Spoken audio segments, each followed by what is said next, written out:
தமிழக அரசியல் தலைவர்களில் முன்னாள் முதலமைச்சர் ஜெயலலிதாவின் நெருங்கிய தோழியான சசிகலாவும் ஒரு முக்கிய நபராக பார்க்கப்படுகிறார். கடந்த 2021ஆம் ஆண்டு தேர்தலின் பொழுது நான் அரசியலை விட்டு ஒதுங்குகிறேன் என அறிவித்த சசிகலா தற்பொழுது திரைமறைவில் இருந்தபடி பல்வேறு திட்டங்களை வகுத்து வருகிறார்.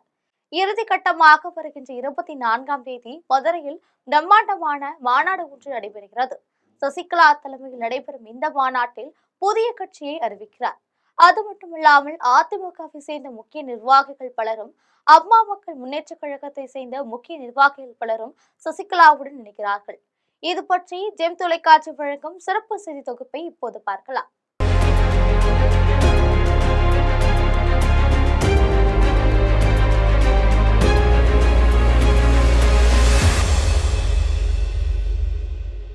சமீபத்தில் நடைபெற்ற அண்ணா நினைவு நாள் விழாவில் பத்திரிகையாளர்களை சசிகலா சந்தித்த பொழுது தேர்தலில் உங்கள் நிலைப்பாடு என்ன என்று நிறுவனர்கள் கேள்வி கேட்டனர். அப்போது நிச்சயமாக எனது ஆதரவாளர்கள் தேர்தல் களத்தில் இறங்குவார்கள் என சசிகலா பதில் தெரிவித்தார். இதன் பின்னணியில் அவர் புதிய கட்சி ஒன்றை தொடங்கப் போவதாகவும் தமிழக வெற்றி கழகத்துடன் இணையப் போவதாகவும் தகவல்கள் வெளியாகின. புதிய கட்சி தொடங்குவது குறித்து சசிகலா தனது ஆதரவாளர்களுடன் பேச்சுவார்த்தை நடத்தியிருக்கிறார். அவர்கள் ஆலோசனைப்படி புதிய கட்சி தொடங்குவது என சசிகலா இறுதி முடிவு எடுத்திருக்கிறார். வருகின்ற பிப்ரவரி 24ஆம் தேதி முன்னாள் முதலமைச்சர் ஜெயலலிதாவின் பிறந்த நாள் வருகிறது. அன்றைய தினம் மதுரை அல்லது ராமநாதபுரத்தில் மாநாடு ஒன்றை நடத்தலாம் என சசிகலா முடிவு செய்திருக்கிறார். அநேகமாக மதுரையில் அவர் பிரம்மாண்ட மாநாடு ஒன்று நடத்தலாம் என தெரிகிறது. அன்றைய தினம் நமது புதிய கட்சி தொடர்பாக அறிவிப்பை வெளியிடுகிறார். இதற்கான ஏற்பாடுகள் அவரது சகோதரர் திவாகரன் செய்து வருகிறார். மேலும் சசிகலாவின் கணவர் நடராஜனின் உறவினர் சிலரும் இதற்கான ஏற்பாடுகளை செய்து வருகிறார்கள். முன்னதாக அம்மா மக்கள் முன்னேற்ற கழகத்திலிருந்து ஏராளமான நிர்வாகிகளை தன் பக்கம் இழுப்பதற்கான திரைமறைவு வேலைகளை செய்திருக்கிறார். பெங்களூரில் சிறை தண்டனை அனுபவித்த காலத்திலிருந்து டிடிவி தினகரனும் சசிகலாவும் பணிப்போர் நடைபெற்று வருகிறது. அம்மா மக்கள் முன்னேற்ற கழகத்திற்கு செலவு செய்யும் வகையில் சசிகலாவிடமிருந்து ஏராளமான பணத்தை பெற்றுக்கொண்ட டிடிவி தினகரன் ஏமாற்றியதாக சொல்லப்படுகிறது. அதே சமயம் கடந்த 2021ஆம் ஆண்டு சட்டமன்ற தேர்தலில் அம்மா மக்கள் முன்னேற்ற கழகத்திற்கு ஆதரவு தெரிவிக்கும்படி சசிகலாவிடம் டிடிவி தினகரன் வேண்டுகோள் வைத்தார். ஆனால் அதை நிராகரித்து அரசியலிலிருந்து ஒதுங்குவதாக சசிகலா அறிவித்தார். இவற்றின் காரணமாக சசிகலாவும் டிடிவி தினகரனும் இடையே திரைமறைவு மோதல்கள் நடைபெற்று வருகின்றன.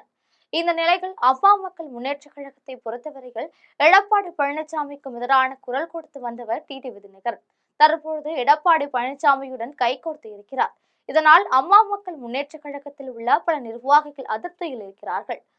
அவர்களோடு சேர்ந்து அதிமுகவிலிருந்து ஏராளமான நிர்வாகிகளை தன் பக்கம் சேர்க்கும் வகையில் சசிகலா திரைமறைவு திட்டம் தீட்டி வைத்திருக்கிறார். எனவே வருகின்ற 24ஆம் தேதி சசிகலா புதிய கட்சி குறித்து அறிவிப்பு வெளியிடுவதுடன் ஏராளமான அம்மா மக்கள் முன்னேற்ற கழக தொண்டர்களையும் அதிமுக தொண்டர்களையும் தனது கட்சியில் இணைக்கிறார். இதற்கிடையே பன்னீர்செல்வம் சசிகலாவுடன் தொடர்பில் தான் இருக்கிறார்.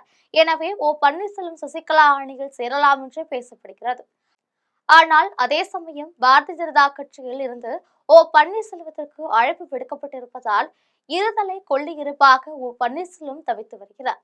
சசிகலாவின் புதிய கட்சியை பொறுத்தவரையில் தங்களுக்கு எந்த ஒரு தொகுதிகளில் சாதகமாக இருக்கிறதோ அந்தந்த தொகுதிகளில் போட்டியிடுவதற்கான திட்டங்கள் வகுக்கப்பட்டுள்ளன. இதுவல்லாமல் தமிழக வெற்றி கழகத்துடன் இணைந்து செயல்படுவதற்கும் பேச்சுவார்த்தைகள் நடைபெற்று வருகிறது. முன்னதாக சசிகலாவின் வருகையை ஏற்றுக்கொள்ளாத தமிழக வெற்றி கழக தலைவர் விஜய் தற்பொழுது சரியான கூட்டணி அமையாத காரணத்தினால் சசிகலாவை இணைத்துக் கொள்ளலாம், இதன் மூலம் முக்குளத்தோர் வாக்குகள் தனக்கு கிடைக்கும் என கருதுகிறார். எனவே தமிழக வெற்றி கழகத்தில் சசிகலா இணைவதற்கான வாய்ப்புகளும் இருக்கின்றன என்பது முக்கிய செய்தியாக பார்க்கப்படுகிறது.